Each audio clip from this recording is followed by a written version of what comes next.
Alright, तो एक चीज़ जो मुझे बहुत बॉदर करती है साइकोलॉजी में, या फिर जो हमारे इंडिया में हमें साइकोलॉजी पढ़ाई जा रही है, वो ये है कि हमने सिगमंड फ्रॉइड को अपनी पूरी साइकोलॉजी का बेस बनाया हुआ है। इससे मैं क्या कहना चाहता हूँ, मैं एक उदाहरण के तौर पे प्रस्तुत करता हूँ। एक हमारी ऑनलाइन क्लास हो रही थी, मास्टर्स इन साइकोलॉजी जब मैं कर रहा था, ऑनलाइन क्लास हुई। तो उसमें सर पूछ रहे थे कि बेटा इंटर्नशिप कहाँ कहाँ से कर रहे हो। मैंने कहा सर मैं इंटर्नशिप SPYM से कर रहा हूँ, जो कि बेसिकली एक डी एडिक्शन सेंटर है। ओके, तो उन्होंने कहा अच्छा वेरी गुड, अच्छा तुम एक बात बताओ कि एडिक्शन किस एज से स्टार्ट होती है। अब मेरे को था, जो भी वहाँ का एक्सपीरियंस था, जो कि ऑन ग्राउंड एक्सपीरियंस था, मैं उस हिसाब से बताता हूँ सर, ये हर एक इंडिविजुअल टू इंडिविजुअल डिपेंड करता है। ये 6 साल की उम्र से भी स्टार्ट हो जाती है, और कभी कभार 5 साल की उम्र से भी एडिक्शन स्टार्ट हो सकती है। सर ने कहा बिल्कुल गलत। एंड उन्होंने कहा कि एडिक्शन स्टार्ट होती है 0 to 1.5 ईयर्स। अब इसका मुझे कुछ सेंस नहीं समझ आया, क्योंकि मेरे एक्सपीरियंस के अनुसार और जितने भी लोगों की मैंने काउंसलिंग की है या थेरेपी देने की कोशिश करी है, उनकी जो एडिक्शन का प्राइमरी कॉज था वो था उनको घर पे सही संस्कार नहीं मिल रहे।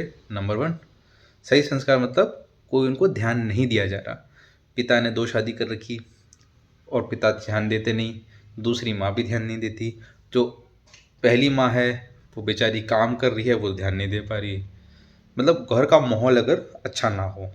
और दूसरा, अगर बच्चा गलत संगति में पड़ जाए, उसके गलत दोस्त बन जाए, तो इन 2 सूत्रों में मेनली बच्चा लड़का जो है वो नशों की तरफ जाता है, एंड ही बिकम्स और शी बिकम्स एडिक्ट। बट उधर सारे लड़के ही होते हैं, लड़के ही थे। SPYM, मैं वहाँ पे 18 साल से नीचे नीचे बच्चों का था उस SPYM डेलीगेट पे। तो उन्होंने कहा कि नहीं, 0 to 1.5 यानी इन्फेंसी स्टेज पे एडिक्शन स्टार्ट होती है। अब उन्होंने ये इसलिए बोला क्योंकि हमारे सिगमंड फ्रॉइड ने ये बोला हुआ था कि ओवर इंडल्जेंस और अंडर इंडल्जेंस की वजह से, बिकॉज ये साइकोसेक्सुअल डेवलपमेंट स्टेज का एक थ्योरी थी उनकी, कि ओवर इंडल्जेंस या अंडर इंडल्जेंस की वजह से फिक्सेशंस हो जाती है, ओरल फिक्सेशंस हो जाती है। अगर आसान शब्दों में मैं बताना चाहूँ तो, अगर हमने कोई मुंह का इस्तेमाल बहुत कम किया है, यानी कि माउथ का प्लेजर का इस्तेमाल बहुत कम किया है या बहुत ज़्यादा किया है, तो उसको फुल लाइफ हमारी एक फिक्सेशंस बन जाएंगी। लाइक हम हमेशा मुंह चलाते रहना चाहेंगे, तो हम या तो च्युइंगम चबाते रहेंगे अपनी पूरी ज़िंदगी, या सिगरेट तंबाकू ऐसा नशा, मुंह से जो भी नशा होता है वो करते रहेंगे। जो कि बात मुझे बिल्कुल सेंस नहीं बनी, पर ठीक है। सिगमंड फ्रॉइड एक बहुत बड़ा नाम है, उन्होंने साइकोलॉजी की नींव रखी थी। लेकिन क्योंकि उन्होंने साइकोलॉजी की नींव रखी थी, इसका मतलब ये नहीं उनकी हर थ्योरी सही है और उस थ्योरी को ही हमें बेस बनाना चाहिए अपने साइकोलॉजी का, नहीं। ठीक है, हम फ्रॉइड की थ्योरीज को पढ़ते हैं एंड पढ़ना चाहिए, क्योंकि हमें पता चलना चाहिए कि साइकोलॉजी मतलब हर स्कूल ऑफ थॉट क्या कहता है।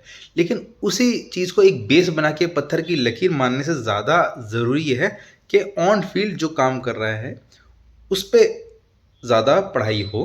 एंड जो क्या नाम है, हमारी टेक्स्ट बुक्स हैं वो सिर्फ सिगमंड फ्रॉइड पे फोकस करने के बजाय एक open and opinionated platform provide करे, रादर देन किसी एक कंट्रोवर्शियल और फेमस साइकोलॉजिस्ट की पूरी थ्योरीज जानने के बजाय हमें ये जानना सिखाया जाए कि हो सकता है कि उस साइकोलॉजिस्ट की अपनी जो बायसनेस हैं वो भी हो सकती हैं। लाइक हमारे को क्या नाम है, वो तो अच्छे से बता दिया जाता है कि सिगमंड फ्रॉइड कौन थे, अच्छे से नहीं बताया जाता, एक लाइन में बताया जाता है।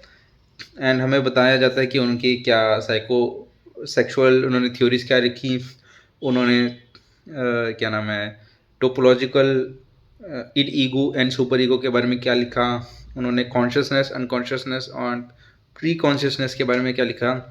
उनकी थ्योरीज तो बताई जाती हैं, लेकिन लिमिटेशंस या बायसनेसेस हमें अच्छे से नहीं बताए जाते, क्योंकि कुछ लोगों को नहीं पता होगा बट सिगमंड फ्रॉइड खुद ही कोकेन एंड सिगार के एडिक्शन के शिकार थे। अब एक बायसनेस ये भी कहती है कि बिकॉज हम जो इंसान हैं वो अपना ब्लेम हमेशा चाहते हैं कि दूसरे पे डाल दिया जाए रादर देन अपनी करने की वजह से। तो क्योंकि अब ये मेरी थ्योरी है, जस्ट ये मेरा ओपिनियन है, ये ऐसा क्यों नहीं हो सकता कि बिकॉज सिगमंड फ्रॉइड खुद सिगार एडिक्ट थे एंड खुद कोकेन एडिक्ट थे, तो उन्होंने सोचा कि यार मेरी एडिक्शन का जिम्मेदार मैं किसको ठहराऊं, एंड मैं अपना ब्लेम अपने ऊपर नहीं लेना चाहता, ये हो सकता है उनका अनकॉन्शियस थॉट हो। एंड उन्होंने कहा कि नहीं भाई, जो जो ये क्या नाम है, अंडर स्टिमुलेशन और ओवर स्टिमुलेशन जो मेरी बचपन में हुई गई थी, जिसके पे ऊपर मेरा कंट्रोल नहीं था, इस वजह से भाई मैं कोकेन एडिक्ट हूँ एंड मुझे स्मोक एडिक्ट हूँ। देखिए मेरी सिर्फ थ्योरी है, हो सकता है गलत हो, लेकिन ये बेसिकली हमें अगर समझ लीजिए बताया जाए कि अगर सिगमंड फ्रॉइड की थ्योरी हमें जिसकी तरह, जैसे कि मेरे टीचर ने मेरे को उस टाइम ऑनलाइन क्लास के ज़रिए बताई, तो उस अगर हम थ्योरी को सच मानते हैं, बिकॉज मैं ये फॉर अ फैक्ट कह सकता हूँ कि मेरे टीचर को ऑन ग्राउंड एक्सपीरियंस नहीं होगा, क्योंकि अगर उन्हें ऑन फील्ड एक्सपीरियंस होता तो वो समझ पाते कि ये थ्योरी सिर्फ किताबों में ही अच्छी लगती हैं, रियल लाइफ में इसका कोई खास रेलेवेंस नहीं है, पहली बात। एंड दूसरी बात, अगर ये थ्योरी मान लेते हैं सच करके, हम एक टीचर अपने स्टूडेंट्स को पढ़ा रहे हैं, तो स्टूडेंट्स को कहेगा अरे भाई तुम्हारे को एडिक्शन है, ये तो भाई ठीक ही नहीं हो सकती, ये तो ओवर इंडल्जेंस और under indulgence of oral pleasure है, जब तुम बचपन में थे तो तुम्हारा कोई कसूर नहीं है और तुम इसको ठीक भी नहीं कर सकते, इसके साथ जियो। सो ये बहुत ही थोड़ा खतरनाक पॉइंट ऑफ व्यू हो जाता है, खतरनाक दिशा पे हम ले जा रहे हैं। तो coming back to the same point, psychology को रादर देन एक पर्सन बेस्ड सब्जेक्ट की तरह पढ़ाने से ज़्यादा अच्छा है कि हम इसे ओपिनियन बेस्ड सब्जेक्ट की तरह पढ़ाएं। लाइक हम सिगमंड फ्रॉइड को बहुत ही ज़्यादा तवज्जो देते हैं, लेकिन केरन हॉर्नी को हम उतनी तवज्जो नहीं देते हैं। अब एग्ज़ाम में मुझे पता है सिगमंड फ्रॉइड के ज़्यादा क्वेश्चंस पूछे जाते हैं, तो मैं तो सिगमंड फ्रॉइड पूरा पूरा पढ़ के जाऊंगा। एंड केरन हॉर्नी के 15 साल में शायद एक बार क्वेश्चन पूछते हैं, तो मैं केरन हॉर्नी को छोड़ दूंगा, है ना। तो एक मास्टर साइकोलॉजी का स्टूडेंट का क्या हुआ परसेप्शन, जो सिगमंड फ्रॉइड कह रहा है ही इज़ राइट, एंड उसी बेसिस पे मेरा दिमाग काम करेगा।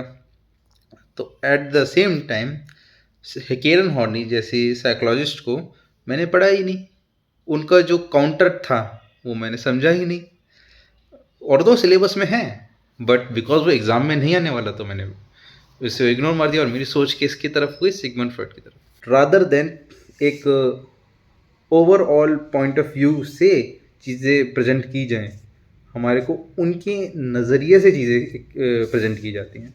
आई एम नॉट सेइंग कि सिगमंड फ्रॉइड की जो थ्योरीज थी वो सब सिली थी, नहीं, लेकिन ही इज़ ऑल्सो ह्यूमन, उनकी थ्योरीज गलत भी हो सकती हैं। एंड मुझे लगता है कि थ्योरीज और प्रैक्टिकल लाइफ में काफ़ी फ़र्क आ जाता है। हमारे को थ्योरीज हम सिलेबस में लिखते हैं, लेकिन साथ साथ हमें ऑन फील्ड जो एक्सपीरियंस होता है वो साइकोलॉजिस्ट का ज़्यादा मैटर करता है। तो मुझे लगता है कि एक साइकोलॉजिस्ट का पॉइंट ऑफ व्यू जो ऑन फील्ड काम कर रहा है वो ज़्यादा ज़रूरी है स्टूडेंट्स के लिए, रादर देन एक थ्योरी जो हर चीज़ एक्सप्लेन करने का दावा करती है। होपफुली आपको वीडियो पसंद आई होगी, एंड आप अगर मेरे इस बात से एग्री करते हैं, डिसएग्री करते हैं, कोई बात नहीं, बट कमेंट सेक्शन में बताइएगा ज़रूर। ओके।